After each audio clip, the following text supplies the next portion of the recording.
মুআজ্জাজ মোহতারাম, পবিত্র ঈদ মিলাদুন নবী সাল্লাল্লাহু আলাইহি ওয়াসাল্লাম মাহফিল 2026 স্থান শ্যামলী শাহী জামে মসজিদ কমপ্লেক্স। উপস্থিত আছেন অত্র মাহফিলের সম্মানিত সভাপতি, উপস্থিত আছেন মসজিদ এর ম্যানেজিং কমিটির সদস্যবৃন্দ, মোহতারাম খতিব মহোদয়, পেশ ইমাম, মসজিদের মুয়াজ্জিন, খাদেমবৃন্দ, মাদ্রাসার শিক্ষক ছাত্রবৃন্দ, এলাকার গণ্যমান্য বৃন্দরদী ভাইরা, আসসালামু আলাইকুম ওয়া রাহমাতুল্লাহি ওয়া বারাকাতুহু। আমরা আল্লাহ রাব্বুল আলামিনের দরবারে অত্যন্ত মনোযোগ দিয়ে, অত্যন্ত গভীর অন্তর থেকে এজন্য শুকরিয়া জানাই যে আল্লাহ রাব্বুল আলামিন দুনিয়ার একটি শ্রেষ্ঠতম জায়গা, আল্লাহর ঘর মসজিদে, কুল কায়নাতের শ্রেষ্ঠতম ব্যক্তিত্ব নূর নবী মুহাম্মদুর রাসূলুল্লাহ সাল্লাল্লাহু আলাইহি ওয়াসাল্লামের শানে আলোচনা মাহফিলের এই দীর্ঘ 12 দিন ব্যাপী মাহফিলের আজ প্রথম দিনে তার পবিত্র ঘরে তার পেয়ারা হাবিবের আলোচনায় শরীক হওয়ার তৌফিক দান করেছেন। এজন্য শুকরিয়া দান বলে আলহামদুলিল্লাহ। লা ইন শাকারতুম লা আযীদান্নাকুম ওয়া লা ইন কাফারতুম ইন্না আযাবী লাশাদীদ। আল্লাহ বলেছেন, যদি তোমরা বান্দা আমার নেয়ামতের শুকরিয়া করো, আমি তোমাদেরকে আমার নেয়ামত বাড়িয়ে দিব। আর যদি নেয়ামতের শুকরিয়া আদায় না করো, তাহলে জেনে রেখো আমার শাস্তি কিন্তু খুবই কঠিন। আমি আল্লাহ যেমন রহমানুর রহিম, আমি আল্লাহ তদ্রুপ কাহার, শাস্তিও দিতে পারি। আজিজুন যুনতিকাম, মহাপরাক্রমশালী, মহাশাস্তিদাতা। সুতরাং এই পবিত্র মাহে রবিউল আউয়াল, রাসূল পাক সাল্লাল্লাহু আলাইহি ওয়াসাল্লামের পবিত্র বেলাদাতের এই মাস, যেই মাসটা একজন মুমিনের কাছে সবচেয়ে প্রিয় মাস, ঠিক কিনা বলেন? কারণ মুমিনের কাছে আল্লাহ এবং আল্লাহর হাবিবের চেয়ে প্রিয় আর কিছু কি আছে? আর কিছু নাই। শুধু তাই না, হাদিস শরীফে বলা হয়েছে, আনাস ইবনে মালিক রাদিয়াল্লাহু আনহু ক্বালা রাসূলুল্লাহ সাল্লাল্লাহু আলাইহি ওয়াসাল্লাম, লা ইউমিনু আহাদুকুম হাত্তা আকুনা আহাব্বা ইলাইহি মিন ওয়ালিদিহি ওয়া ওয়ালাদিহি ওয়ান নাসি আজমাইন। যতক্ষণ তোমাদের কারো কাছে আমি নবী, তার পিতামাতা, ছেলে মেয়ে, দুনিয়ার সকল মানুষের চেয়ে বেশি প্রিয় না হব, ততক্ষণ সে ইমানদার হতে পারবে না। বলেন সুবহানাল্লাহ। তার মানে হচ্ছে দুনিয়ার সবকিছু এক পাশে, নবী এক পাশে। যদি নবীকে সবচেয়ে বেশি ভালোবাসা না যায়, নবীজি বলতেছেন লা ইউমিনু, তার ইমান হবে না। নবীর মহব্বত, এটা হলো ইমানের ফাউন্ডেশন, ঠিক কিনা বলেন? যার হৃদয়ে নবীর মহব্বত যত বেশি, তার ইমান তত পাকা। নবীর মহব্বত যদি না থাকে, নবীর প্রতি ভালোবাসা না থাকে, নামাজ পড়লেও তার ইমান কবুল হবে না। হবে? নবীজির যুগে মুনাফিকরা, তারা নামাজ পড়তো কিনা? মসজিদে এসে নামাজ পড়তো, নবীদের সাথে জিহাদেও চাইতো, কিন্তু নবীর প্রতি তাদের মহব্বত ছিল না, নবীর প্রতি তাদের বিদ্বেষ ছিল, ঘৃণা ছিল। এ কারণে কোরআনে আল্লাহ তাদেরকে বলেছেন ফিদ্দারকিল আসফালি মিনান নার, জাহান্নামের সবচেয়ে নিচের স্তরে। এজন্য নবীর মহব্বত, এটা হলো এমন একটা আমল, যেই আমল নাজাতের জন্য যথেষ্ট, ঠিক কিনা বলেন? যেই আমল থাকলে আমার ইমান আরো মজবুত হবে, আমার নামাজ আরো পাকাপোক্তা হবে, আরো সেটা কোয়ালিটিফুল হবে। এজন্য আমাদের জীবনে রাসূল পাক সাল্লাল্লাহু আলাইহি ওয়াসাল্লামের মহব্বত এত জরুরি, এত জরুরি যে আমাদের নিজের জীবনের চাইতেও তাকে বেশি ভালোবাসতে হবে। সহিহ বুখারীর 2য় খণ্ডের মধ্যে আছে, উমারে ফারুক রাদিয়াল্লাহু আনহু, তিনি হচ্ছেন একবার আল্লাহর নবীর কাছে গিয়ে বলেন, ইয়া রাসূলুল্লাহ, আনতা ইলাইয়া আহাব্বু ইলাইয়া মিন কুল্লি শাইইন ইল্লা মিন নাফসি। হে আল্লাহ রাসূল, আপনি আমার কাছে দুনিয়ার সবকিছুর চাইতে বেশি প্রিয়, তবে আমার জানটা ব্যতীত, আমার জীবনটা ছাড়া। নবীজি কি বললেন? লা ইয়া উমার, উমার হয় নাই যতক্ষণ পর্যন্ত হাত্তা আকুনা হাব্বা ইলাইকা মিন নাফসিকা। হে উমার, তোমার নিজের জীবনের চাইতে আমি নবী মুহাম্মদ সাল্লাল্লাহু আলাইহি ওয়াসাল্লাম যদি বেশি প্রিয় না হই, তাহলে তোমার ঈমান হবে না। নবীজি সাল্লাল্লাহু আলাইহি ওয়াসাল্লাম এই কথা বলার পরে উমারের দিকে যখন তাকালেন, উমর রাদিয়াল্লাহু আনহু সেই নবীর নজরে নবুয়তে তার ভিতরটা পরিবর্তন হয়ে গেল। সাথে সাথে হযরত উমর বলেন, আল আনা ইয়া রাসূলুল্লাহ আনতা আহাব্বু ইলাইয়া মিন নাফসি। ইয়া রাসূলুল্লাহ, এখন থেকে আপনি আমার কাছে আমার নিজের জীবনের চেয়ে বেশি প্রিয়। বলেন সুবহানাল্লাহ। নবীজি কি বললেন? আল আনা ইয়া উমর, উমর এখন হয়েছে। সত্যিকারের সাহাবায়ে কেরাম তারা আল্লাহর নবী সাল্লাল্লাহু আলাইহি ওয়াসাল্লামকে নিজের জীবনের চেয়ে বেশি ভালোবাসতেন। সেটা তারা বিভিন্ন যুদ্ধের ময়দানে, সেই উহুদ যুদ্ধ সহ বিভিন্ন যুদ্ধে সেটা প্রমাণ তারা দিয়েছেন। কি ঠিক কিনা বলেন? তারা নিজেদের বুকের মধ্যে তীর লাগিয়েছেন। হযরত আবু তালহা উহুদ যুদ্ধে রাসূল পাক সাল্লাল্লাহু আলাইহি ওয়াসাল্লামের সামনে ছিলেন, নবীজিকে পিছনে রেখে বলছে, ইয়া রাসূলুল্লাহ নাহরি দুনা নাহরি, হুজুর আমার বুক আপনার বুকের সামনে, আপনি মাথা উঁচু করবেন না, শত্রুর তীর লাগতে পারে। নবীজির গায়ে কাটার আঁচড় লাগতে দেয় নাই। দূর থেকে আব্দুল্লাহ ইবনে কামিয়ার পাথরে নবীজির সেই হেলমেট মোবারকে লাগে এবং পরবর্তীতে দান মোবারক শহীদ হয়। কিন্তু কোন তীরের আঘাত, কোন তরবারির আঘাত, কোন বল্লমের খোঁচা সাহাবায়ে কেরাম নবীজির চারপাশে ঘিরে রেখেছিলেন, লাগতে দেন নাই। নিজেদের জীবন যাবে কিন্তু নবীর গায়ে একটা কাটার আঁচড় লাগুক তারা সহ্য করতে পারতেন। সেটা ছিল তাদের মধ্যে, ছিল সত্যিকারের মহব্বত। যখন উম্মত তার নবীকে ওইভাবে মহব্বত করবে, সাহাবায়ে কেরাম যেইভাবে মহব্বত করেছে ওইভাবে নবীর প্রতি ঈমান আনবে, সাহাবায়ে কেরাম যেভাবে নবীর প্রতি ঈমান আনছে, তখনই হবে তার ঈমানের খাঁটিত্ব, তখনই তার ঈমানের মধ্যে ইখলাস আসবে, ঈমান খাঁটি হবে, ঈমান মজবুত হবে। আমিনু কামা আমানান নাস, সাহাবায়ে আমাদেরকে বলা হয়েছে সাহাবারা যেভাবে ঈমান এনেছে তাদের মতো ঈমান আনো। সাহাবায়ে কেরাম হচ্ছে আমাদের মেয়ারে হক, সত্যের মাপকাঠি। আমি সত্যের পক্ষে আছি কিনা, আমি হকের পক্ষে আছি কিনা, এটা মুখে দাবি করলে হবে না।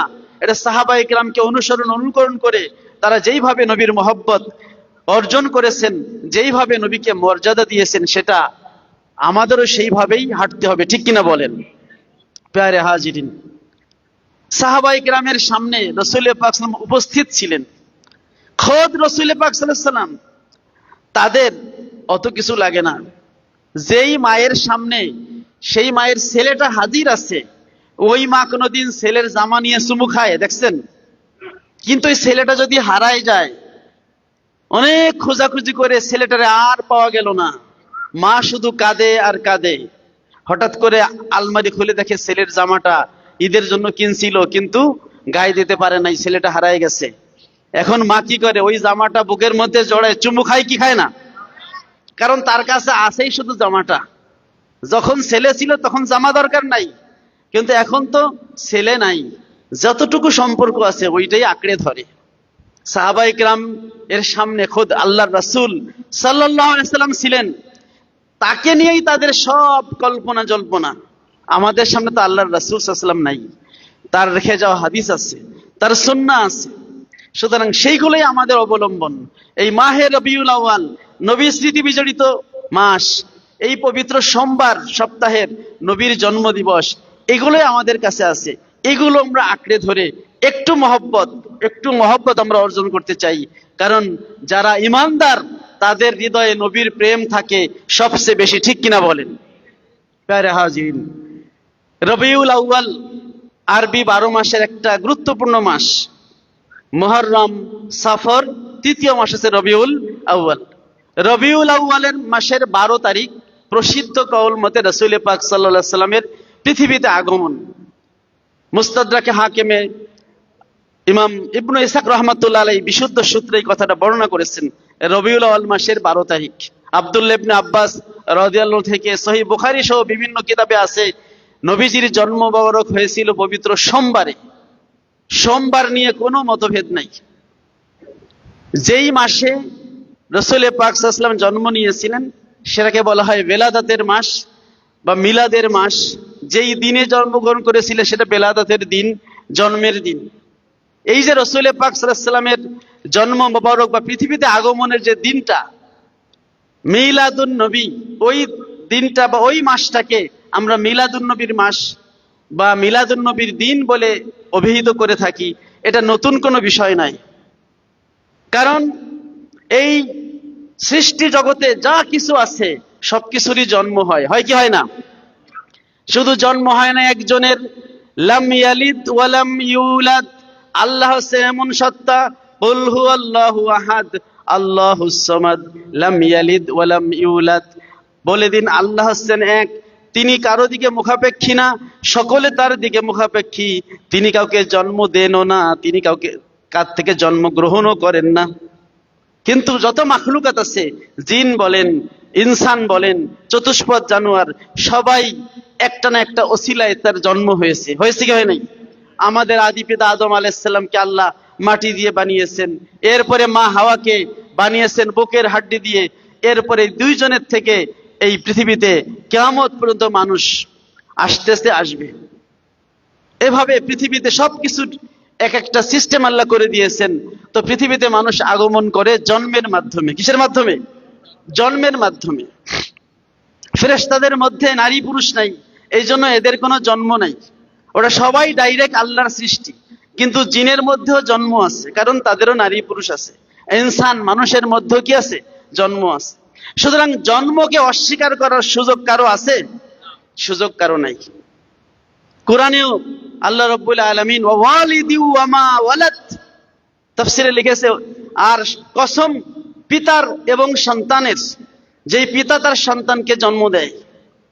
রাসূল পাক সাল্লাল্লাহু আলাইহি ওয়াসাল্লামের এই পৃথিবীতে আগমন এটা জন্মের মাধ্যমে হয়েছে। নবী বলেছেন, আনা মিন নিকাহিন লা মিন সাফাহিন, আমি বিবাহের মাধ্যমে, আমার পিতামাতার বিবাহ হয়েছে তার মাধ্যমে এসেছি।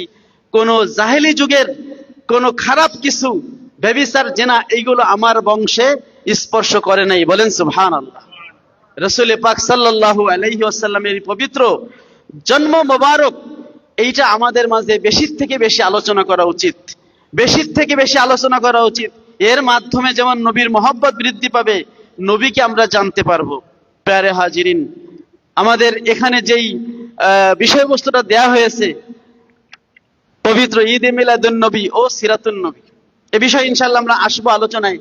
যে আমাদের সমাজে যখনই এই প্রতি বছর রবিউল আউয়াল মাস আসে, যারা নবীর আশেক, যারা নবীর সুন্নি, সেই উম্মত যারা আছেন, যারা হচ্ছেন আহলে সুন্নাত ওয়াল জামাতের সঠিক আকীদা পোষণ করেন, নবীর মহব্বতকে তাদের ঈমানের ফাউন্ডেশন মনে করেন, নবীর মহব্বত বৃদ্ধির জন্য তারা নবীর আলোচনা এই রবিউল আউয়াল মাসে করে থাকে। কি করে, কি করে না? আল্লাহ বলেছেন, ওয়ারাফানা লাকা যিকরাক, হে নবী, আমি আল্লাহ নিজে আপনার আলোচনাকে সবার উপর করেছি। ওয়ারাফানা, আর আমি উঁচু করেছি, লাকা, আপনার, যিকরাক, আলোচনা। জিকির মানে আলোচনা। নবীর আলোচনাকে উন্নত করেছেন কে? সুতরাং পৃথিবীর সকল মানুষ যদি নবীর আলোচনাকে নিচে নামাতে চায়, নামাতে পারবে?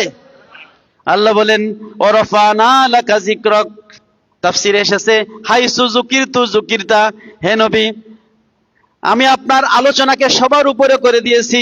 এর ব্যাখ্যা হলো, আমি আল্লাহর আলোচনা যেখানে হবে, আপনি নবীর আলোচনাও সেখানে হবে। আজানে আল্লাহর নাম আছে কি নাই? নবীর নাম আছে কি নাই? একামতে নবীর নাম আছে কি নাই? নামাজে আত্তাহিয়াতুর মধ্যে নবীর নাম আছে কি নাই? আসসালামু আলাইকা আইয়ুহান নবী, নবীকে আমরা নামাজে সালাম দেই কি দেই না? তো নামাজ তো আল্লাহর, কিন্তু আল্লাহ চান তার বন্ধুর নামটাও তার সাথে থাকুক। আজানে আজান তো আমরা আল্লাহর দিকে ডাকি, কিন্তু আল্লাহ চান আমার বন্ধুর নামটাও থাকুক। কালেমার মধ্যে লা ইলাহা ইল্লাল্লাহু মুহাম্মাদুর রাসূলুল্লাহ আছে কি নাই? আল্লাহ চান তার বন্ধুর নামটা থাকুক। দুনিয়ার কোন মানুষ যদি না চায়, সে আল্লাহ রাসূলের দুশমন। ঠিক কিনা বলেন? সুতরাং পবিত্র রবিউল আউয়াল, যেই মাসে নবীর আগমন হয়েছিল, সেই মাস মুমিনের খুশির মাস। ঠিক কিনা বলেন? এই মাসে বেজার হয়েছিল ইবলিস, শয়তান। কে হয়েছিল? কিতাবে লিখেছে, ইবলিস মোট 3 বার দুঃখিত হয়ে সে চিৎকার করেছিল। একবার সূরা ফাতিহা নাজিল হওয়ার সময়, একবার কোরআনের প্রথম নাজিল হওয়ার সময়, আর একবার হলো মুহাম্মদুর রাসূলুল্লাহ সাল্লাল্লাহু আলাইহি ওয়াসাল্লামের জন্মক্ষণে। ইবলিসকে তার সঙ্গীরা জিজ্ঞেস করলো, হুজুর আপনি কেন চিৎকার মারলেন, কেন দুঃখিত হলেন?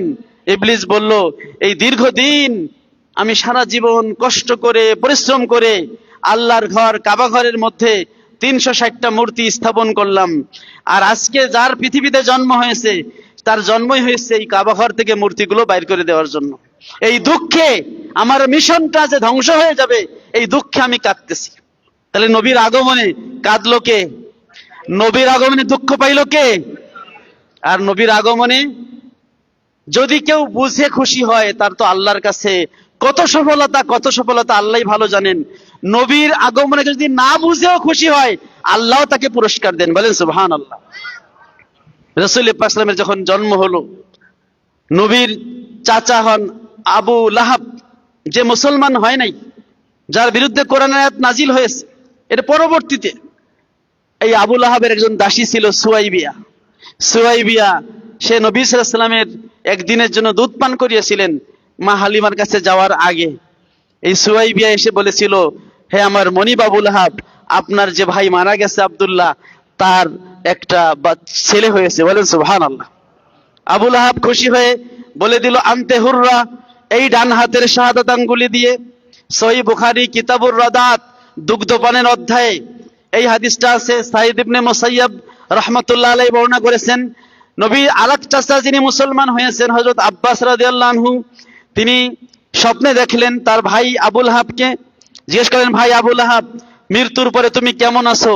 আবু লাহাব বললেন, ভাই আমি তো ঈমান আনি নাই, খুবই খারাপ অবস্থায় আছি, কবরে খুবই খারাপ অবস্থায় আছি।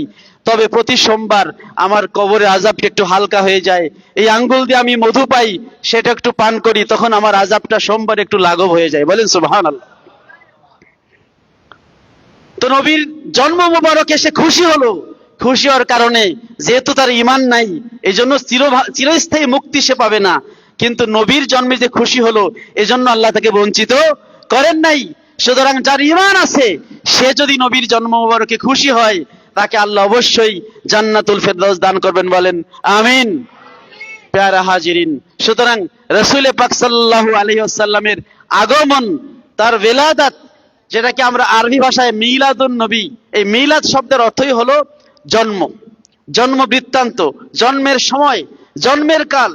আমাদের দেশে কিছু জ্ঞান পাপী আছে, যারা অনেক সময় এই ঈদে মিলাদুন্নবীর বিরোধিতা করতে গিয়ে এমন হাস্যকর কিছু কথা বলে, যেগুলো জ্ঞানী ব্যক্তি বলতে পারে না।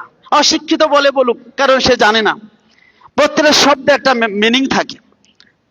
বলে মিলাদ, মিলাদ মানে তো জন্মের যন্ত্র। বলে নাউজুবিল্লাহ।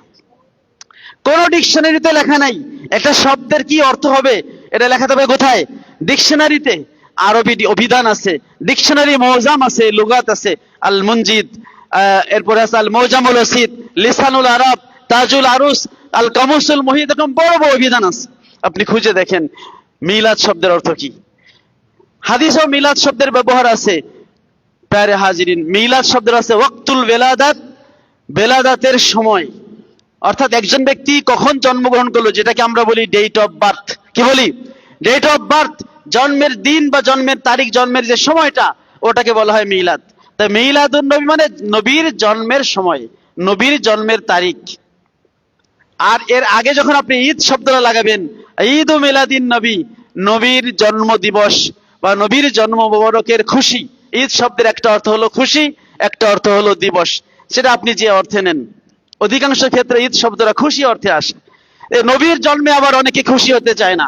আমরা বলি যে না, যারা নবীকে ভালোবাসো তারা খুশি হও, খুশি হও। খুশি প্রকাশ করতে যদি কৃপণতা লাগে, কমপক্ষে মনে মনে খুশি হও।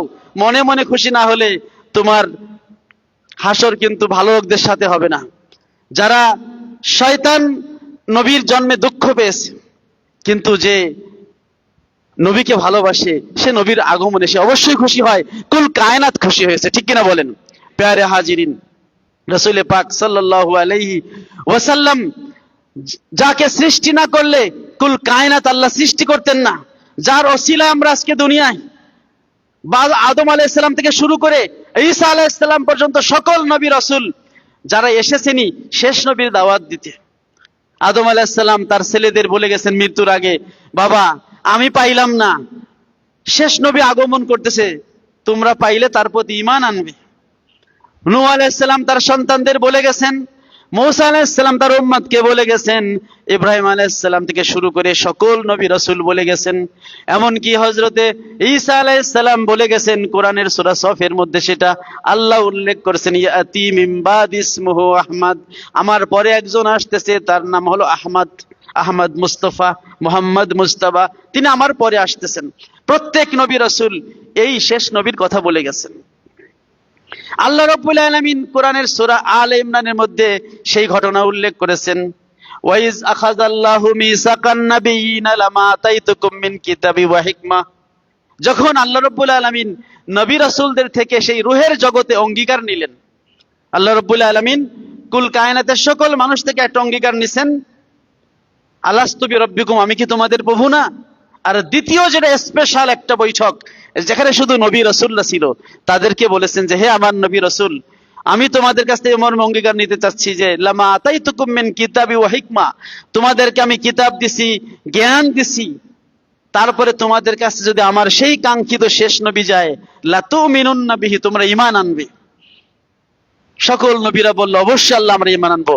আল্লাহ বলেন আকরারতুম ওয়া আখাযতুম আলা যালিকুম ইসরি, হে নবীরা তোমরা কি ঈমান এনেছো এবং তোমরা কি আমার সেই অঙ্গীকারটা গ্রহণ করেছো? ক্বালু আকরারনা, তারা বলল অবশ্যই আমরা স্বীকার করলাম। আল্লাহ বলেন ফাশহাদু আনা মাআকুম মিনাশ শাহিদিন, তোমরা সাক্ষী থাকো, আমি আল্লাহও সাক্ষী। মানে রূহের জগতে সকল নবী রাসূলকে আল্লাহ ডেকে তাদের রূহের কাছ থেকে অঙ্গীকার নিয়েছেন, শেষ জামানায় আমার নবী আসলে তোমরা ঈমান আনবে। তাহলে নবীর আলোচনা কি জগতে শুরু হয়েছে নাকি আগেই শুরু হয়ে গেছে? আগেই শুরু হয়ে গেছে। সহিহ হাদিস খুলে দেখেন, আবু দাউদ শরীফ সহ বিভিন্ন হাদিসের কিতাবে, মুসনাদে আহমদের শরহ সুন্নাহ এসেছে, মিশকাতুল মাসাবিতে হাদিসটা এসেছে। নবীজি বলেছেন কুনতু নাবিয়ান ওয়া আদামু লামুনজালিতুন ফি তিনাতিহি, আদম যখন মাটি এবং পানির মধ্যে ছিল, তাকে যখন আল্লাহ সৃষ্টি করেন নাই, তখনও আমি আল্লাহর কাছে খাতামুন নবীন ছিলাম। বলেন সুবহানাল্লাহ। নবী বলেছেন আনা আউয়ালু ওয়া আখিরু, আমি হলাম শুরু, আমি হলাম শেষ। আমি দুনিয়াতে আসিছি, এসেছি শেষে, কিন্তু সৃষ্টি করেছেন আল্লাহ আমাকে সবার আগে। প্যারে হাজিরিন, সেই মুহাম্মদুর রাসূলুল্লাহ সাল্লাল্লাহু আলাইহি ওয়াসাল্লাম সেই রূহের জগতেই আল্লাহ তাআলা যাকে তার আলোচনা নবীদের কাছে জানিয়ে দিয়েছেন, যুগে যুগে আদম আলাইহিস সালাম থেকে শুরু করে সেই শেষ ঈসা আলাইহিস সালাম পর্যন্ত প্রত্যেক নবী রাসূল যেই নবীর অ্যাডভার্টাইজ করে গেছেন, যেই নবী আসতেছেন সেই কথাগুলো বলে গেছেন, সেই কাঙ্ক্ষিত নবী মুহাম্মদুর রাসূলুল্লাহ সাল্লাল্লাহু আলাইহি ওয়াসাল্লামের আমরা উম্মত হতে পেরেছি কোন দরখাস্ত ছাড়া। যার উম্মত হওয়ার জন্য মুসা আলাইহিস সালাম আল্লাহর কাছে দরখাস্ত দিয়েছেন, আল্লাহ বলেন খুজমা আতাইতুকা ওয়া কুম মিনাশ শাকিরিন, হে মুসা তোমাকে কিতাব দিছি, রিসালাত দিছি, ওটা নিয়ে শুকর করো, তুমি ওটা চাইও না, হবে না। ঈসা আলাইহিস সালামের দরখাস্ত আল্লাহ মঞ্জুর করেছেন। কিয়ামতের আগে শেষ নবীর উম্মত হিসেবে ঈসা আলাইহিস সালাম পৃথিবীতে আগমন করবেন। তো আমরা যে বিনা দরখাস্তে সেই নবীর উম্মত হতে পারলাম, এজন্য আমরা খুশি না বেজার? আমরা শুকরিয়া বলি আলহামদুলিল্লাহ। প্যারে হাজিরিন, সেই নবী হচ্ছেন এমন নবী, যেই নবী নিজের জন্য নয়, তার উম্মতের জন্য পাগল পড়া। কাদের জন্য? উম্মতের জন্য। রাসূল পাক সাল্লাল্লাহু আলাইহি ওয়াসাল্লাম বলেছেন লিকুল্লি নাবিয়িন দাওয়াতুন মুস্তাজাবা, আল্লাহ তাআলা প্রত্যেক নবীকে একটা কবুল দোয়া দান করেছেন, ওয়াদা যুক্ত, গ্যারান্টি যুক্ত। হে নবী, ওই দোয়াটা করলে আমি আল্লাহ কবুল করব। নবী বলেন আদম আলাইহিস সালাম থেকে শুরু করে সকল নবীরা ওই দোয়া, গ্যারান্টি যুক্ত দোয়াটা খরচ করে ফেলেছে, দুনিয়ায় তার উম্মতকে বদদোয়া দিয়েছে অথবা অন্য কোনো কাজে ব্যয় করে ফেলেছে। কিন্তু আমি নবী মুহাম্মদুর রাসূলুল্লাহ সাল্লাল্লাহু আলাইহি ওয়াসাল্লাম আমার ওই সেই গ্যারান্টি যুক্ত দোয়াটাকে আমি রেখে দিয়েছি, খরচ করি নাই আখিরাতে উম্মতের জন্য। বলেন সুবহানাল্লাহ। উম্মতকে শাফাত করার জন্য আমি রেখে দিছি, কিয়ামতে বলবো আল্লাহ আমার উম্মতকে জাহান্নামে দিও না। বলেন সুবহানাল্লাহ। উহুদের ময়দানে যার দান মোবারক শহীদ হয়েছে, সেই তায়েফের ময়দানে কাফেরের পাথরের আঘাত খেয়েছেন, তারপরও তিনি বদদুয়া দেন নাই। কারণ যদি ওই দোয়াটা খরচ হয়ে যায়, আখিরাতে তিনি তার উম্মতকে বাঁচাবেন কি দিয়ে? সুবহানাল্লাহ। প্যারে হাজিরিন, সেই নবী যিনি তার উম্মতকে সবচেয়ে বেশি ভালোবাসতেন, যেই নবীকে ভালোবাসা আমাদের জন্য জরুরি, আর সেই নবীর আগমনের মাসকে, যেটা একজন ইমানদারের আনন্দের মাস, সেই মাসকে যখন কেউ বাগবিদণ্ডায় ফেলে দেয়, সেই মাসকে যখন ক্রিটিসিজম করে, তখন একজন নবী প্রেমিকের হৃদয়ে রক্তক্ষরণ হয়। ঠিক কিনা বলেন? প্যারে হাজির, কিছু মানুষ আছে বুঝালে বোঝে, আর যাদের অন্তর কালো, যাদের কপাল খারাপ, তারা বুঝালেও বোঝে না। না জানতে পারে সেটা কোনো সমস্যা না, সে জেনে নিবে। কিন্তু যে জেনেও বেয়াদবি করে, বেয়াদবির কিন্তু মুক্তি নাই। অনেক কাফের নবীর সাথে নবীকে স্বীকার করে নাই, পরে আবার দাওয়াত পেয়েছে, মুসলমান হয়েছে, আছে কিনা, আছে না নাই? কিন্তু যারা বেয়াদবি করেছে নবীর সাথে, আল্লাহ তাদের ছেড়ে দেন নাই। নবী অনেক সময় মাফ করে দিয়েছেন, কিন্তু আল্লাহ ছাড়েন নাই। নবীজির চাচা আবু লাহাব, সে যখন নবী সাল্লাল্লাহু আলাইহি সাল্লামকে বলল, তাব্বান লাকা ইয়া মুহাম্মদ, হে মুহাম্মদ তোমার ধ্বংস হোক, আল্লাহ বললেন তাব্বাত ইয়াদা আবি লাহাবি ওয়া তাব। সে বলল একবার তাব্বা, আল্লাহ বললেন দুইবার তাব্বা। তাব্বা মানে তুমি ধ্বংস হও। নবীর সাথে বেয়াদবি করলে আল্লাহ ছেড়ে দেন? আল্লাহ তাকে ছাড়েন না, কারণ তিনি হচ্ছেন আল্লাহর প্যারে হাবিব, সবচেয়ে প্রিয় ব্যক্তিত্ব, সবচেয়ে প্রিয় বন্ধু। সুতরাং নবীর শান ও মান এটা অনেক। এজন্য রাসূল পাক সাল্লাল্লাহু আলাইহি ওয়াসাল্লামের এই আগমনের মাস, যেটাকে আমরা মিলাদুন নবী বলি, সেই মিলাদুন নবীটার হাকিকাতটা কি এটা আমাদের জানা দরকার। তারপর আরেকটা শব্দ এসেছে সিরাতুন নবী। নবীর জন্মের মাসে মিলাদুন নবী, এটাই হলো প্রাসঙ্গিক। কিন্তু কিছু মানুষ আছে চালাকি করে। চালাকি করে কি করে? তারা বলে যে না, আমরা মিলাদুন নবীর মাসে সিরাতুন নবী করি। আমরা বলি ভাই তোমরা সিরাতুন নবী করো, সমস্যা নাই, তাও নবীর কিছু গুণগান গাও, ঠিক কিনা বলেন? মিলাদুন নবীও যার, সিরাতুন নবী কার? তারই। আমার নবীর মিলাদুন, আমার নবীর সিরাত নবীর। আমরা যারা মিলাদুন নবী পালন করি, আমরা সিরাতকে অস্বীকার করি না। কিন্তু তোমরা সিরাতুন নবীর পালন করতে গিয়ে অনেক সময় মিলাদকে একটু খারাপ চোখে দেখো, এইটা ঠিক না। বলেন ঠিক কিনা? কারণ মিলাদ মানে জন্ম, সিরাত মানে জীবনী।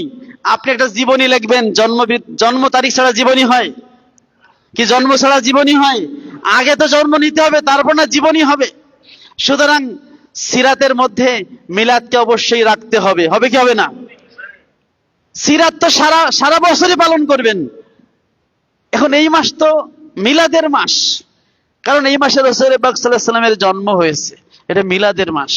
তারা বলে যে রাসূল সাল্লাল্লাহু আলাইহি ওয়াসাল্লাম তো রবিউল আউয়াল সেই 785 ওই শতাব্দী, সেই সময় জন্মগ্রহণ করেছে, এতদিন পরে তোমরা কেন মিলাদ করো? আমরা বলি ভাই, মিলাদ এই উদযাপনটা আমরা প্রথম করি নাই, কারণ যার মিলাদ তিনি প্রথম উদযাপন করেছেন, ঠিক কিনা বলেন? মুহাম্মদুর রাসূলুল্লাহ সাল্লাল্লাহু আলাইহি ওয়াসাল্লাম তিনি প্রতি সোমবারে রোজা রাখতেন। সাহাবায়ে কেরাম দেখলেন নবীজি রোজা রাখে, সাহাবায়ে কেরামের অভ্যাস ছিল নবীজিকে যখন যে কাজ করতে দেখে তারা সেটাই শুরু করে। জিজ্ঞেস করে আপনি এটা কেন করতেছেন? নবীজি বললেন, ফিহে উলিদতু ওয়া ফিহে উনজিলা আলাইয়া। ও আমার সাহাবীরা, আমি প্রতি সোমবারে রোজা রাখি দুইটা কারণে। কয়টা কারণে? ফিহে উলিদতু, এক নম্বরে বললেন কারণ হচ্ছে এই মাসে আমার জন্ম হয়েছে। বলেন সুবহানাল্লাহ। ফিহে, এই সোমবারে আল্লাহ তাআলা আমাকে দুনিয়াতে পাঠিয়েছেন, আমার মাতৃর কোল থেকে আমি দুনিয়াতে নেমেছি। ফিহে উলিদতু, এই সোমবারে আমার জন্ম হয়েছে, এই জন্য রোজা রাখি। ও ফিহে উনজিলা আলাইয়া, আর এই 40 বছর বয়স যখন হয় আমার পর প্রথম কোরআন শরীফ নাজিল হয়, সেটা ছিল সোমবার। বলেন সুবহানাল্লাহ। তো দুইটা নেয়ামত। ওই প্রশ্ন যখন করা হলো, নবীজি বললেন যে একটা হলো আমার জন্ম হয়েছে, আর একটা হলো কোরআন নাজিল হয়েছে। তো হাদিস দ্বারা কি বুঝলাম? শুধু হাদিস শুধু কলা কলা পড়ে গেলাম, কিছু বুঝলাম না, সেইটা হবে না ভাই। হাদিস পড়বেন বুঝে বুঝে। নবীজিকে জিজ্ঞেস করা হলো, আপনি কেন সোমবারে রোজা রাখেন? নবীজি বললেন কারণ ওই দিনে আমার জন্ম হয়েছে। তার মানে কি? যে আপনাকে আল্লাহ তাআলা যেই পৃথিবীতে আগমনের যে নেয়ামতটা দিলেন, সেই নেয়ামতের শুকরিয়া হিসেবে নবীজি ওই সোমবারে রোজা রেখেছেন, ঠিক কিনা বলেন? সুতরাং যখনই আপনার উপরে কোনো নেয়ামত আসবে, আপনি আল্লাহর শুকরিয়া হিসেবে কিছু একটা করতে হবে। আপনি খাবার খাইলেন, খাওয়ার হওয়ার পরে শুকরিয়া হিসেবে আমরা কি বলি? আলহামদুলিল্লাহ। আলহামদুলিল্লাহিল্লাযী আত'আমানা ওয়া সাকানা ওয়া জাআলানা মুসলিমিন। শর্টে আলহামদুলিল্লাহ। যখন আমরা ঘুম থেকে উঠি কি বলি? আলহামদুলিল্লাহিল্লাযী আহইয়ানা বা'দা মা আমাতানা ওয়া ইলাইহিন নুশুর। এভাবে যে কোনো নিয়ামতে আমরা কি করি? শুকরিয়া আদায় করি। আপনার ছেলে ভালো ফলাফল করেছে, এই যে কয়েকদিন আগে এসএসসি এবং দাখিলের রেজাল্ট হলো, ভালো ফল, কি বলি? আলহামদুলিল্লাহ। কোন নিয়ামতের শুকরিয়া আদায় করে কি বলতে হয়? আলহামদুলিল্লাহ। অথবা কি করতে হয়? আপনি 2 রাকাত নামাজ পড়ে আল্লাহর শুকরিয়া আদায় করতে পারেন। যেমন বদরের যুদ্ধের দিন যখন নবীজির কাছে এসে বলা হলো মুআজ মুআওয়াজ 2 ভাই এরা আবু জাহেলকে হত্যা করেছে, নবীজি বলেন সত্যি নাকি? কারণ ইসলামের সবচেয়ে বড় শত্রু আবু জাহেল ধ্বংস হয়েছে, এটা তোর খুশির সংবাদ। নবীজি বললেন যে দেখো সত্যি সে মারা গেছে কিনা। আব্দুল্লাহ ইবনে মাসউদ রাদিয়াল্লাহু নবীজির খাদেম সাহাবী ছিলেন, সাহিবুল বিসাদা ওয়ান নালাইন, নবীর জুতা মোবারক এবং নবীজির বালিশ মোবারক বহন করতেন, মেসক বহন করতেন। এই সাহাবী যখন গেলেন, গিয়ে দেখলেন এখন অল্প অল্প হায়াত আছে, সে কি করলো, মাথাটা কেটে ফেললো। কেটে সেই আবু জাহেল, ইসলামের বড় শত্রু, তার মাথাটা ধরে নবীর কাছে দেখালি, ইয়া রাসূলুল্লাহ, ইসলামের শত্রু মারা গেছে, এই প্রমাণ। নবীজি কি করলেন, তখনই এই মক্কা বিজয়, এই বদর যুদ্ধের পরে যখনই শুনলেন, নবীজি 2 রাকাত নামাজ পড়েছিলেন। বলেন সুবহানাল্লাহ। যেদিন মক্কা বিজয় হয়, মক্কা বিজয়ের দিনে এই যে চাষতের সময় সকালবেলা তো বিজয় হয়ে গেছে, এরপর নবীজি গোসল করলেন, এরপরে নবীজি নামাজ পড়েছিলেন 8 রাকাত নামাজ। সালাতুল ফাত বলা হয় বিজয়ের নামাজ, মানে আল্লাহ তাকে বিজয় দান করেছে, একটা নেয়ামত। নবীর শত্রু, বড় শত্রু মারা গেছে আবু জাহেল, নেয়ামত। নবীজি নামাজের মাধ্যমে আল্লাহর শুকরিয়া আদায় করেছেন। মূসা আলাইহিস সালাম যখন বনি ইসরাইল তাকে ধাওয়া করলো, মূসা আলাইহিস সালাম যখন আসলেন লোহিত সাগরের কাছে, বনি ইসরাইল বলে ইন্না মুদরাকুন, আমরা ধরা খেয়ে যাব। আল্লাহ বলেন ফালকি ইদরিব বি আসাকাল বাহার, হে মূসা আপনার হাতের লাঠি দিয়ে সাগরে আঘাত করুন। মূসা আলাইহিস সালাম সাগরে আঘাত করলেন, বিশাল রাস্তা হয়ে গেল 12টি, বনি ইসরাইল পার হয়ে গেল। বনি ইসরাইল ওপারে, ফেরাউন মাঝখানে তার দলবল সহ, লোহিত সাগর আগের মতো সাগর হয়ে গেল, ওরা মারা গেল। মূসা আলাইহিস সালাম, ওই দিন ছিল 10ই মুহররম, মূসা আলাইহিস সালাম বললেন যে আল্লাহ আমাদের মুক্তি দিছে, আমাদের শত্রুদের ধ্বংস করে দিছে, তো আসো আমরা আজকে আল্লাহর শুকরিয়া রোজা রাখি। সেই দিন থেকে এখনো 10ই মুহররমে আমরা রোজা রাখি কি রাখি না? আচ্ছা, মূসা আলাইহিস সালাম ফিরাউনের হাত থেকে প্রতি বছর মুহররমে বাঁচছিল নাকি এক মুহররমে? তো এক মুহররমে মূসা আলাইহিস সালাম মুক্তি পেয়েছেন, কিন্তু প্রতি বছর মুহররমে আমরা রোজা রাখি কি রাখি না? নবী সাল্লাল্লাহু আলাইহি সাল্লাম এক সোমবারে জন্মগ্রহণ করেছিলেন, কিন্তু প্রতি সোমবারে নবীজি রোজা রাখতেন কি রাখতেন না? তাহলে এক সোমবারে জন্মগ্রহণ করে যদি সব সোমবারে রোজা রাখা যায়, এক মুহররমে ফিরাউনের থেকে মুক্তি পেয়ে যদি সব মুহররমে রোজা রাখা যায়, তাহলে এক রবিউল আউয়ালে নবীর জন্ম হলে কিয়ামত পর্যন্ত সকল রবিউল আউয়াল সেই দামি হবে কি হবে না বলেন? সুতরাং পবিত্র বেলায়েতের মাস, যেই মাসে রাসূল পাক সাল্লাল্লাহু আলাইহি ওয়াসাল্লাম এই পৃথিবীতে আগমন করেছেন, সেইটা হচ্ছে আল্লাহ তাআলার কাছে একটা আমাদের জন্য নেয়ামতের মাস। কি বলেন, ঠিক কিনা বলেন? কারণ নবী হচ্ছেন আন-নিয়ামাতুল কুবরা আলাল আলাম, এই জগতের মধ্যে সবচেয়ে বড় নেয়ামত হলো মুহাম্মাদুর রাসূলুল্লাহ। আল্লাহ রাব্বুল আলামিন কুরআনের মধ্যে নবীকে নেয়ামত শব্দ দিয়ে উল্লেখ করেছেন, ফাসবাহতুম বিনিয়ামাতিহি ইখওয়ানা। আল্লাহ আনসারদের বলছে, হে আনসাররা, এদেরকে বলা হতো আউস এবং খাজরাজ। নবীজি মদিনায় আসার আগে এদের মধ্যে 100 বছরের যুদ্ধ চলতেছিল। আউস এবং খাজরাজ এই 2 গোত্র, কেউ কাউকে দেখতে পারতো না। ওদের একজন মারলে ওরা 2 জন মারতো, ওরা 2 জন মারলে ওরা 5 জন মারতো। এভাবে বাপ দাদা 14 গোষ্ঠী প্রায় 100 বর্ষ যাবৎ যুদ্ধ চলে আসতেছিল। নবীজি মদিনায় আসলেন, 2 দলকে একত্র করে ভাই ভাই বানায় দিলেন। বলেন সুবহানাল্লাহ। এই ঘটনাকে কোরআনে আল্লাহ বলছেন ফাসবাহতুম বিনিয়ামাতিহি ইখওয়ানা, হে মদিনার আনসাররা, ফাসবাহতুম তোমরা হয়ে গেলে, বিনিয়ামাতিহি আল্লাহর নেয়ামতের কারণে, ইখওয়ানা ভাই ভাই। তো কার কারণে ভাই ভাই হলো? নবীর আগমনের কারণেই তো। তাহলে নবীকে এখানে কি বলা হয়েছে? নেয়ামত। তো নবী যদি হয় নেয়ামত, তাহলে নেয়ামতের জন্য আমাদের করণীয় কি? আল্লাহ বলেছেন ওয়া আম্মা বিনিয়ামাতি রাব্বিকা ফাহাদ্দিস, আর আপনার উপর যে নেয়ামত দেয়া হয়েছে সে নেয়ামতের আলোচনা করুন। এখন এরা নবীর কথা আলোচনা করতে চায় না, লজ্জা লাগে। কি লাগে? লজ্জা লাগে, নবীর কথা মুখ দিয়ে বের হয় না। অথচ নবীর আলোচনা করা এটা হলো এমন একটা গুরুত্বপূর্ণ বিষয় যেটা আল্লাহ রাব্বুল আলামিন খুবই পছন্দ করেন। দলিল দিতেছি, মুসনাদে আহমদ, সুনান নাসাই, সুনান তিরমিজি সহ শুআবুল ঈমান, ইমাম বাইহাকির এই কিতাবে হাদিস আছে, হযরত আবু দারদা রাদিয়াল্লাহু থেকে তিনি বর্ণনা করেছেন, হযরত মুআবিয়া রাদিয়াল্লাহু থেকে 2 জনই মসজিদে নববীতে ছিলেন। রাসূল পাক সাল্লাল্লাহু আলাইহি ওয়াসাল্লাম তিনি হচ্ছেন হুজরা মোবারকে ছিলেন, সেখান থেকে তিনি মসজিদে আসলেন। এসে দেখলেন কিছু লোক এভাবে একটা হলকা করা, মানে গোল হয়ে বসে কি যেন বলতেছে। নবীজি বলেন, এই তোমরা এখানে কি করতেছো? লিমা জালাসতুম হা হুনা, কেন তোমরা এখানে বসেছো? ওই সাহাবায়ে কেরাম বললেন, জালাসনা নাযকুরুল্লাহ ওয়া নাহমাদুহু আলা মা হাদানা লিল ইসলাম ওয়া মান্না বিকা আলাইনা ইয়া রাসূলুল্লাহ সাল্লাল্লাহু আলাইহি ওয়াসাল্লাম। ইয়া রাসূলুল্লাহ, এখানে আমরা তিনটা উদ্দেশ্য নিয়ে বসছি। কয়টা উদ্দেশ্য? জালাসনা নাযকুরুল্লাহ, এখানে বসেছি আল্লাহর জিকির আজকার করার জন্য। 2, ওয়া নাহমাদুহু আলা মা হাদানা লিল ইসলাম, আল্লাহ যে আমাদের মুসলমান বানাইছেন এজন্য আল্লাহর প্রশংসা করতেছি। 3, মান্না বিকা আলাইনা ইয়া রাসূলুল্লাহ, হে আল্লাহর রাসূল, আপনার মাধ্যমে আল্লাহ তাআলা আমাদের উপর নিয়ামত নাজিল করেছেন। অন্য আয়াতে আল্লাহ বলেছেন, লাকাদ মান্নাল্লাহু আলাল মুমিনিনা ইয বাআসা ফীহিম রাসূলা, আল্লাহ মুমিনদের উপরে রহমত করেছেন, দয়া করেছেন, মিন্নাত করেছেন, নিয়ামত নাজিল করেছেন, কারণ তিনি মুমিনদের পক্ষ থেকে তাদের কাছে একজন রাসূল পাঠিয়েছেন। রাসূল হলো আমাদের জন্য আল্লাহর পক্ষ থেকে মিন্নাত, নিয়ামত, রহমত।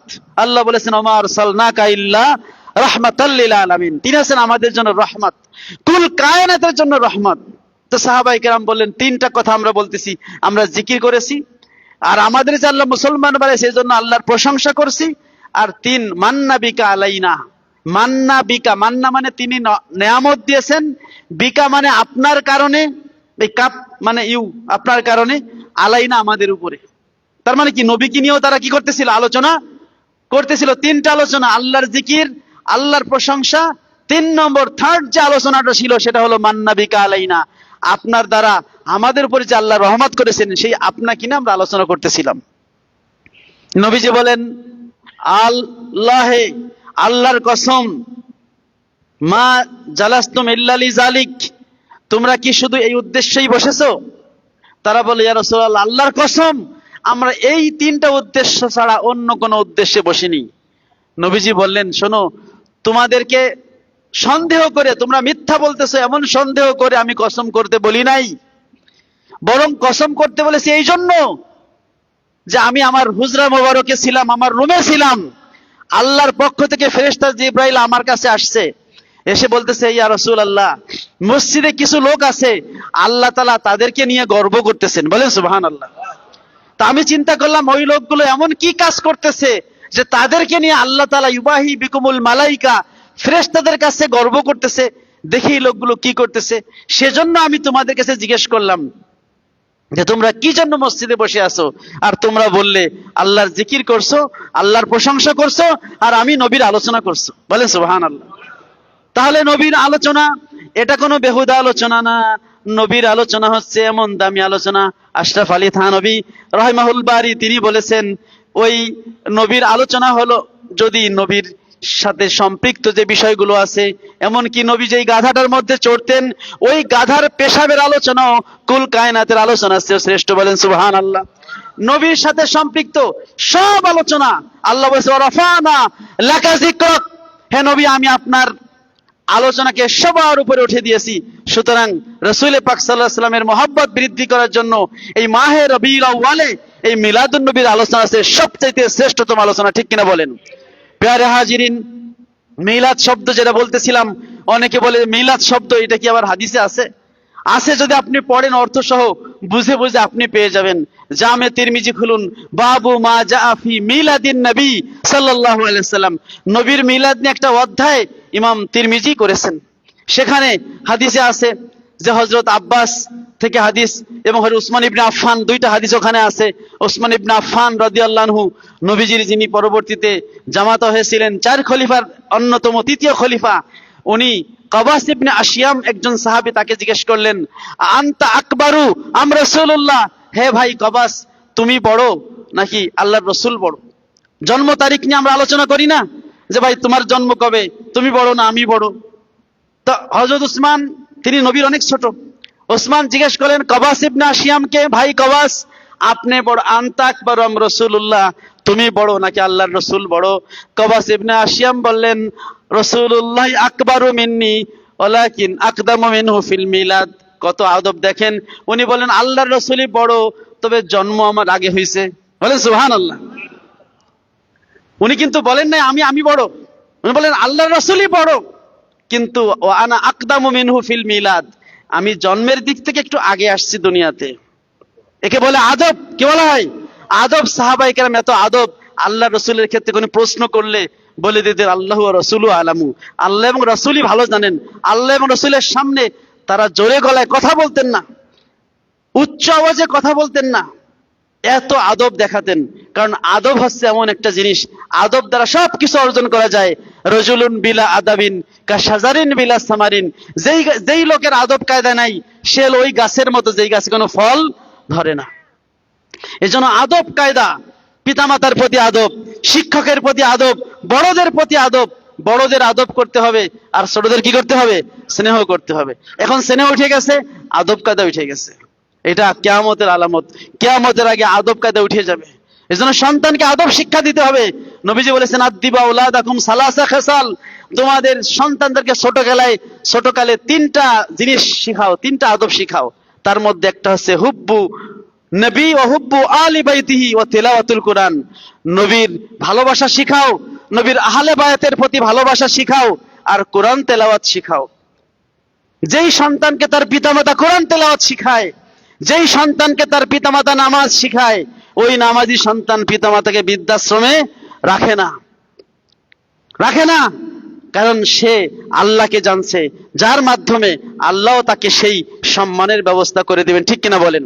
প্যারে হাজিরিন, সুতরাং এখানে বাবু মা জাফি মিলাদিন নবী। আপনি দেখেন তাবারানী শরীফ, ইমাম আবুল কাসেম তাবারানী 3টা হাদিসের কিতাবে লিখেছেন, আল মৌজামুল কবির, আল মৌজামুল আওসাত, আল মৌজামুল সগীর। আল মৌজামুল কবির 16 খণ্ড, অনেক বড়। ওইখানে মা আম্মাজান আয়েশা রাদিয়াল্লাহু থেকে হাদিস আছে, আন্না রাসূলুল্লাহ সাল্লাল্লাহু আলাইহি ওয়াসাল্লাম ও আবু বকর তাযাকারা মিলাদাহুমা ইনদি। আম্মাজান আয়েশা বলছে যে আমার ঘরে আল্লাহর রাসূল, ওনার স্বামী, এবং আমার বাবা আবু বকর, এই দুইজন তাযাকারা মিলাদাহুমা, তারা তাদের মিলাদ নিয়ে আলোচনা করেছেন। বলেন সুবহানাল্লাহ। আল্লাহর রাসূল এবং আবু বকর আলোচনা করেছেন। নবী বলছেন আমি অমুক সালে জন্ম নিয়েছি, আবু বকর বলছে আমি অমুক সালে। হযরত আবু বকর নবী থেকে 2.5 বছরের ছোট ছিলেন এবং মারাও গেছেন 2.5 বছর পরে, কম বেশি। তো যাই হোক, তাহলে রাসূল পাক সাল্লাল্লাহু আলাইহি ওয়াসাল্লাম তার নিজের জন্ম তারিখ তিনি সাহাবীদের সাথে নিয়ে আম্মা জান আয়েশার ঘরে আলোচনা করছেন কি করছেন না? শুধু করেন সেটা না, নবীজির সেই জন্ম মোবারক যখন হয়েছিল তার আম্মা জানের গর্ভ থেকে, যখন মা আমিনা থেকে তার পৃথিবীতে আগমন হয়েছিল, সেই সময়ের কথাও নবীজি আলোচনা করেছেন। হাদিসের মধ্যে একদল আছে, যখন আমরা মিলাদ শরীফে আলাম্মা তাম্মা এই দোয়াটা পড়ি, তাওয়াল্লুদ পড়ি, কয় লজ্জার কথা, জন্মের কথা বলা যায় কিনা? আরে ভাই, আমার আপনার জন্ম লজ্জার হতে পারে, কিন্তু নবীর জন্ম লজ্জার না। কি লজ্জার? নবীর জন্ম হচ্ছে এমন একটা পবিত্র জন্মক্ষণ, যেইখানে আল্লাহ রাব্বুল আলামিন কুল কায়নাতকে সেই জন্য প্রস্তুত করেছিলেন। রাসূল পাক সাল্লাল্লাহু আলাইহি ওয়াসাল্লামের হাদিস ইরবাদ ইবনে সারিয়া রাদিয়াল্লাহু আনহু বর্ণনা করেছেন। ইমাম শারহুস সুন্নাহ কিতাব ইমাম বাগাবী রাহমাতুল্লাহ হাদিসটা নিয়ে এসেছেন। আন ইরবাদ ইবনে সারিয়া রাদিয়াল্লাহু আনহু قال رسول الله صلى الله عليه وسلم سأخبركم بأول أمري دعوة إبراهيم وبشارة عيسى رؤيا أم التي رأت حين ودعتني قد خرج لها نور فأضاء لها منه قصور الشام أو كما قال عليه الصلاة والسلام। হাদিস সহিহ। ইরবাদ ইবনে সারিয়া রাদিয়াল্লাহু আনহু বলেন যে আমরা সাহাবায়ে কেরাম বসেছিলাম মসজিদে নববীর মধ্যে, নবীজি আমাদেরকে বললেন সাউখবিরুকুম বিআউয়ালি আমরি, ও আমার সাহাবীরা, আমার জীবনের প্রথম ইতিহাস আমি তোমাদের শোনাবো। সাউখবিরুকুম, আমি তোমাদেরকে খবর দিব, তোমাদেরকে জানাবো। তোমাদের মানে ওখানে অনেক লোক ছিল, নাইলে আমরা হাদিসটা আজকে পাইলাম কোথায়? যদি সাহাবায়ে কেরাম না শুনে থাকেন, আমাদের কাছে বর্ণনা না করলেন, পাইলাম কোথায়? এরা বলে নবীর নাকি জন্মের আলোচনা নাই। আমি তখন একটা বিশ্ববিদ্যালয়ে পড়তাম, অনেক আগে 2003 সালের সময়। আমার এক ক্লাসমেট ছিল, উনি দারুল উলুম দেওবন্দ থেকে পড়ে আসছে, তার নাম আছে আব্দুর রহমান। তো ওনার সাথে কথাবার্তা হলো, এক পর্যায়ে বললো যে মিলাদ শরীফ এটা আপনারা পড়েন, এটা পাইছেন কোথায়? আমি বললাম যে এটা হাদিসে আছে। কোন হাদিসে আছে? আমি তো কত হাদিস বললাম, মেশকাতুল মাসাবিতেই তো আছে। ওটা তো আমরা খতম দেই। আমি ভাই খতম দেন, মনে হয় ভালো করে অর্থ সহ পড়েন নাই। বললেন তাহলে লাইব্রেরিতে চলেন, আমি আপনাকে হাদিসটা দেখাবো। সেই হাদিসটা আমি বলতেছি এখন। মেশকাতুল মাসাবি, যেটা আরবি ছাপা, ওটার 513 পৃষ্ঠা আছে। নবীজি বলেন সাউখবিরুকুম বিআউয়ালি আমরি, আমার জীবনের প্রথম ইতিহাস তোমাদের শোনাবো। মুস্তাদরাকে হাকিমের মধ্যে হাদিসটা আছে, এরপরে মুসনাদে আহমদে আছে, মেশকাতুল মাসাবিতে আছে, শরহুস সুন্নাহ বাগাবীর কিতাবে আছে। হে নবী, নবী সাল্লাল্লাহু আলাইহি ওয়াসাল্লাম বললেন সাউখবিরুকুম বিআউয়ালি আমরি, আমার জীবনের প্রথম ইতিহাস তোমাদের শোনাবো। দাওয়াত ইব্রাহিম, আমি হলাম আমার বাবা ইব্রাহিম আলাইহিস সালামের দোয়ার ফসল। ইব্রাহিম আলাইহিস সালাম তার ছেলে ইসমাইল যখন দুইজনে কাবা ঘর তৈরি করেছিলেন, ওয়াইজ ইয়ারফা ইব্রাহিমুল কওয়াইদা মিনাল বাইত ওয়া ইসমাইল। ওই সময় দুইজন বাপ বেটা যখন কাবা ঘর তৈরি করলেন, রব্বানা তাকাব্বাল মিন্না বললেন যে আল্লাহ এই কাবা ঘর আমাদের কাছ থেকে কবুল করো। দেখছেন আল্লাহর হুকুম, আল্লাহর হুকুমে বানাচ্ছে, আবার বলতেছে আল্লাহ কবুল করো। আল্লাহ তো কবুল করবেই, আমাদের দায়িত্ব হলো দোয়া করা যে আল্লাহ নামাজ পড়লাম এটা আপনার হুকুম, কিন্তু আল্লাহ কি করেন? কবুল করেন। একদল আছে দোয়া মারা দিতে চায় না, আছে কি নাই? আল্লাহর কাছ থেকে কখনো অমুখাপেক্ষী থাকা যাবে না। সবসময় আল্লাহর কাছে মুখাপেক্ষিতা দেখাতে হবে যে আল্লাহ আপনি হচ্ছেন রাজাধিরাজ, আপনি মুখাপেক্ষী, আমরা সবসময় আপনার প্রতি মুখাপেক্ষী। আল্লাহ নামাজ পড়লাম, হইল কি হইল না, আল্লাহ কবুল করে নেন, ভুল ত্রুটি মাফ করে কবুল করে নেন। আল্লাহর নবীদার আমাদের শিক্ষা দিয়েছেন, ওনারা কানা কাবা বানাইছেন, আর বানানোর সময় রব্বানা তাকাব্বাল মিন্না দোয়া পড়ছেন। এরপর ইব্রাহিম আলাইহিস সালাম ওনার ছেলে ইসমাইলের জন্য দোয়া করলেন, রব্বানা ওয়াবআস ফীহিম রাসূলা, আল্লাহ আমি নবী ইব্রাহিম, আমার উপর হুকুম হলো কাবা ঘর তৈরি করা, আমার ছেলে তো ছোট নাবালেগ, তার জন্য হুকুম না, কিন্তু সে আমাকে সাহায্য করেছে, এজন্য আমি বাবা হয়ে আমার সন্তানের ঔরসের জন্য দোয়া করে যাই, রব্বানা ওয়াবআস ফীহিম রাসূলা, আল্লাহ যেই রসুলের খবর আদম আলাইহিস সালাম থেকে শুরু করে আমরা দিতেছি, শেষ নবী, আমার এই ছেলের বংশে আপনি সেই শেষ নবীকে পাঠিয়ে দেন, বলেন সুবহানাল্লাহ। এই জন্য ইব্রাহিম আলাইহিস সালামের দুই ছেলে ইসহাক এবং ইসমাইল, যত নবী রাসূল সব ইসহাকের বংশে আসছে, আর ইসমাইলের বংশে এক ফোঁটায় এক ফুল মুহাম্মাদুর রাসূলুল্লাহ সাল্লাল্লাহু আলাইহি ওয়াসাল্লাম একজনই। ইসমাইল আলাইহিস সালাম থেকে সর্বশেষ নবী, আল্লাহ তাকে সর্বশেষটা সেই চুম্বক যাকে হচ্ছে কুল কায়নাত যার আকাঙ্ক্ষায় ছিল, যার আশায় ছিল, তাকে দিয়েছেন মুহাম্মাদুর রাসূলুল্লাহ। নবীজি বলেন আমার বাবা ইব্রাহিম আলাইহিস সালাম তিনি যে কাবা ঘর তৈরি করার সময় ইসমাইলের জন্য দোয়া করেছিলেন, আনা দাওয়াতু ইব্রাহিম, আমি হলাম ইব্রাহিম আলাইহিস সালামের ওই দোয়ার ফসল। এরপরে বললেন ও বেশারতু ঈসা, আমার ভাই ঈসা আলাইহিস সালামের সুসংবাদ। ঈসা আলাইহিস সালাম ওনাকে যখন ইহুদিরা হত্যা করার জন্য একটা ঘরের মধ্যে আটকাই দিল, আল্লাহ তাআলা জিবরাইলের মাধ্যমে ঈসা আলাইহিস সালামকে উঠাই নিয়ে গেলেন। ওই সময় ওনার 12 জন সঙ্গী হাওয়ারি তারা ঘরের মধ্যে ছিল, তাদেরকে উনি শেষ উপদেশ দিয়ে গেলেন, ইয়াতি মিন বাদি ইসমুহু আহমদ, যেটা কোরআন শরীফে এসেছে যে হে আমার সাথীরা, অচিরেই আমার পরে একজন আসবে শেষ নবী, যার নাম হবে কি? আহমদ। নবীজি বলেন ও বেশারাতু ঈসা, আমার ভাই ঈসা আলাইহিস সালাম যে সুসংবাদ দিয়ে গিয়েছিল, আমি হলাম সেই আহমদ। 3 নম্বরে বললেন ওয়া রুয়া উম্মি, আমি হলাম আমার মায়ের ওই চাক্ষুষ দর্শন, আমার মা দেখেছিল, হিনা ওয়াদাতনি, যখন আমার আম্মা আমাকে খালাস করেছিল, তার গর্ভ থেকে আমাকে খালাস করেছিলেন, কদ খরাজা লাহা নূরুন, আমার আম্মা দেখতে পেলেন তার থেকে আমার সাথে একটা নূর বের হয়েছে, আদা আলাহা মিনহু কুসুরুশ শাম, ওই মক্কা ভূমি থেকে সিরিয়ার প্রাসাদগুলো উজ্জ্বল হয়ে গেছে, বলেন সুবহানাল্লাহ। যেই নবীর আগমনে নবীর সেই মা আমিনার গর্ভ থেকে নবীর সাথে সেই নূরটা বের হলো, যে অলৌকিক নূর, যার আলোতে আম্মাজান মা আমিনা তিনি হচ্ছেন মক্কা মুআজ্জামা থেকে সেই সিরিয়ার প্রাসাদগুলো দেখতে পেয়েছিলেন। এইটা কি কোনো স্বাভাবিক ঘটনা ছিল? স্বাভাবিক ছিল না। মদিনায় একজন ইহুদি বাস করত। সুবুলুল হুদা ওয়ার রাশাদ ফি সিরাতি খায়রিল ইবাদ কিতাবের মধ্যে আল্লামা সালেহী শামী উল্লেখ করেছেন, মদিনায় একজন ব্যবসায়ী ইহুদি বাস করত, মক্কায় একজন ইহুদি বাস করত, সে ব্যবসায়িক কারণে মক্কায় বাস করত, অধিকাংশ ইহুদিরা মদিনায় বাস করত। তো ওই ইহুদি রাসূল পাক সাল্লাল্লাহু আলাইহি ওয়াসাল্লামের যেদিন জন্ম হবে ওই দিন সন্ধ্যায় সে দারুন নদওয়া যেখানে বৈঠক করে কাবা ঘরের পাশে মক্কার নেতৃবৃন্দ, সেখানে এসে বলল যে আজকে রাতে কি তোমাদের কারো ঘরে কোনো সন্তান হয়েছে? তারা বলল আমরা তো তেমন জানি না। বললেন তাহলে সবাই বাসায় ফিরে যাও এবং সকালে এসে আমাকে সংবাদ বলবা। সবাই সকালে এসে সংবাদ বলল যে এরকম আব্দুল্লাহ নামে একটা লোক, সে তো মারা গেছে, সেই ঘরে একটা ছেলে হয়েছে। বললেন আমাকে তার কাছে নিয়ে চলো। নিয়ে যাওয়া হলো মা আমিনার ঘরে। বলল যে আমাকে যদি সন্তানটা একটু দেখাতেন। দেখাইলো, তিনি সন্তানের উপর করে দেখলেন, সেই পিঠের উপরে মোহরে নবুয়াত, সন্তানটাকে দিয়ে উনি ইহুদিটা বেহুশ হয়ে পড়ে গেল, বলেন সুবহানাল্লাহ। হুশ আসার পরে ইহুদিকে জিজ্ঞেস করলো, ইহুদি তুমি কেন বেহুশ হয়ে পড়ে গেলে? উনি বললেন আমি তাওরাত কিতাবে যেই নবীর নাম শুনেছি ইনি সেই নবী। হে মক্কাবাসীরা সুসংবাদ গ্রহণ করো, এর মাধ্যমে সারা দুনিয়াব্যাপী তোমাদের নাম ছড়ায় যাবে। আমি দুঃখে বেহুশ হলাম এই কারণে, এতদিন আমরা ইহুদিরা আশায় ছিলাম শেষ নবী আমাদের বনি ইসরাইল বংশে আসবে, কিন্তু তোমাদের বনি ইসরাইলে চলে আসছে। হাসান বিন সাবেত, যিনি পরবর্তীতে মুসলমান হয়েছিলেন, নবীজির সভাকবি ছিলেন, উনি বলেন তখন আমার বয়স 7 কি 8। আমরা মদিনায় থাকতাম। হঠাৎ করে দেখি সন্ধ্যার সময় একজন ইহুদি মদিনা একটা টিলা থেকে দৌড়ে নামতেছে আর বলতেছে, তলা নাজমু আহমদ, তলা নাজমু আহমদ, আহমদের তারকা উদিত হয়ে গেছে, আহমদের তারকা উদিত হয়ে গেছে। বলেন সুবহানাল্লাহ।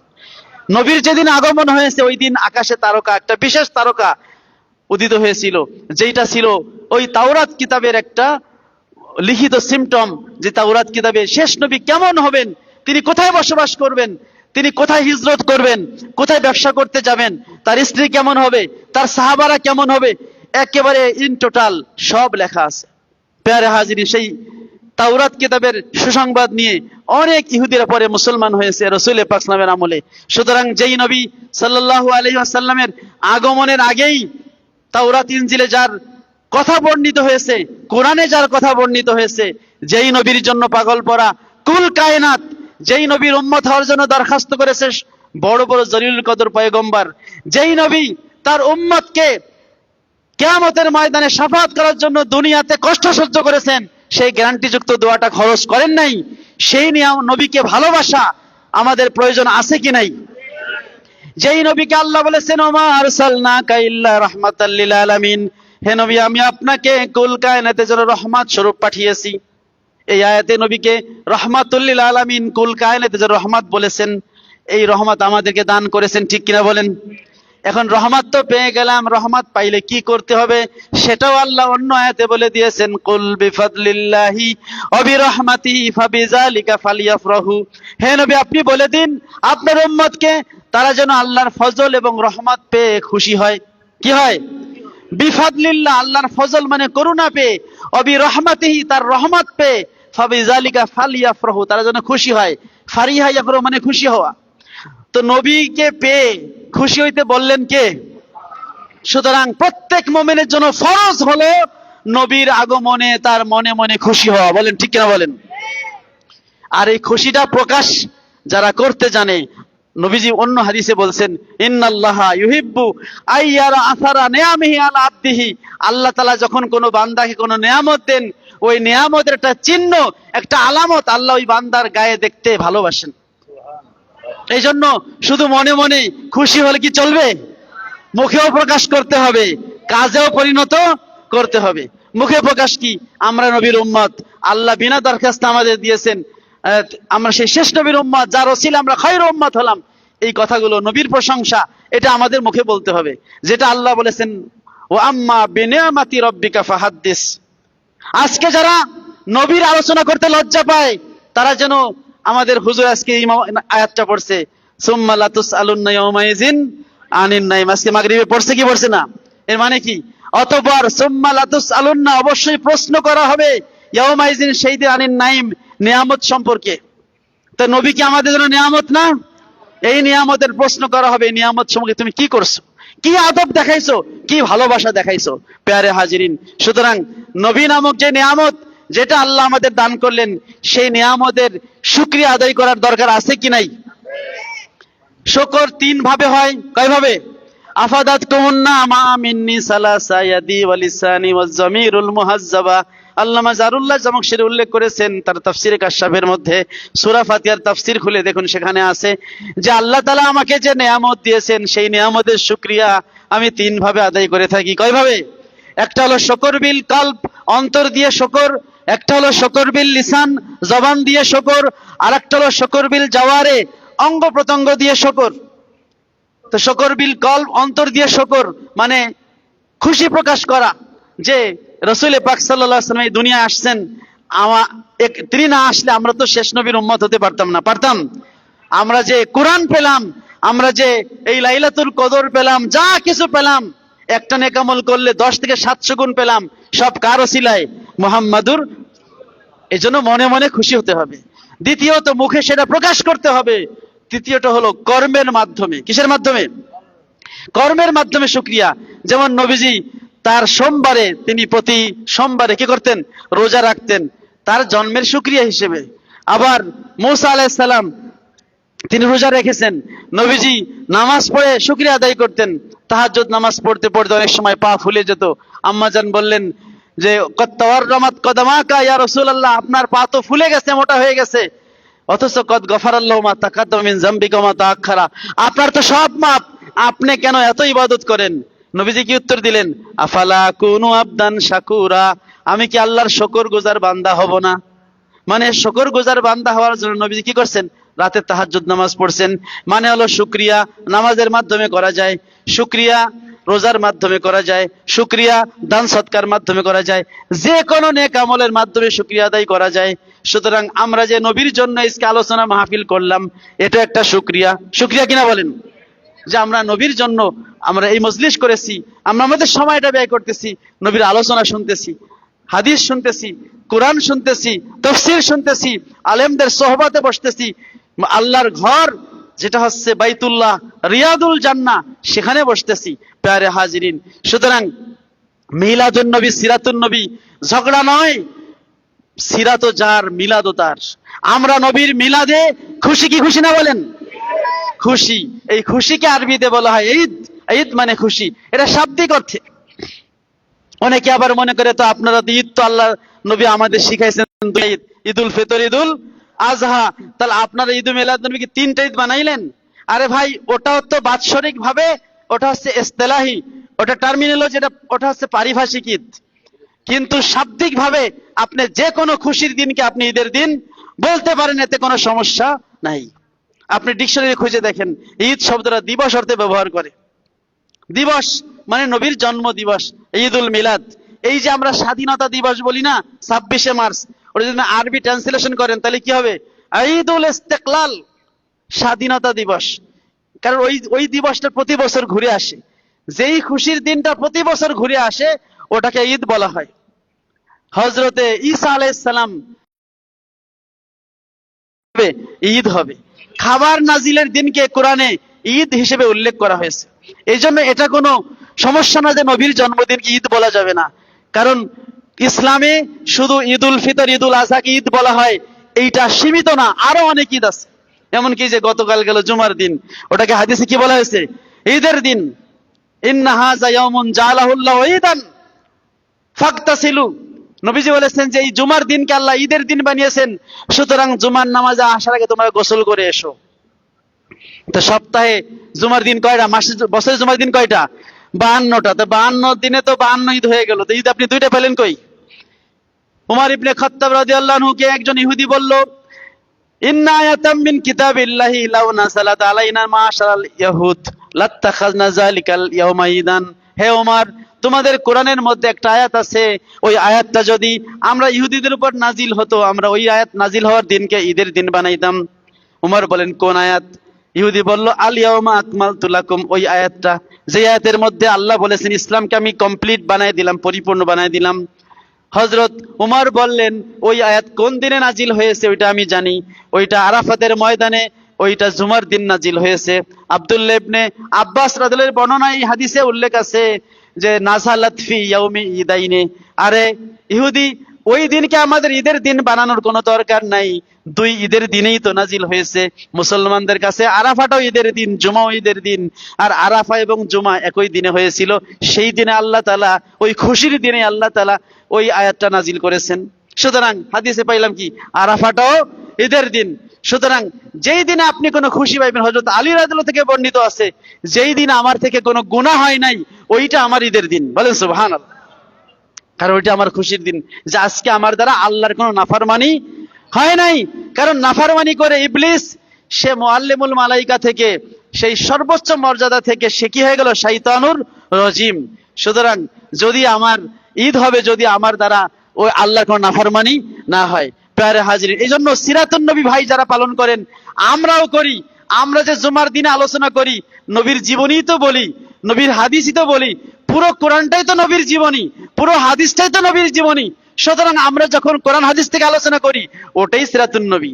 কিন্তু স্পেশালি যখন রবিউল আউয়াল আসে, তখন আপনারা সিরাতুন নবী বলেন, এটা আপনার উদ্দেশ্যটা ভালো না, কাজটা খারাপ না, সিরাতুন নবী অবশ্যই ভালো, কিন্তু আপনাদের নিয়তটা মনে হয় ভালো না। তাইলে আপনারা নবীর জন্মের মাসে জন্মের অনুষ্ঠান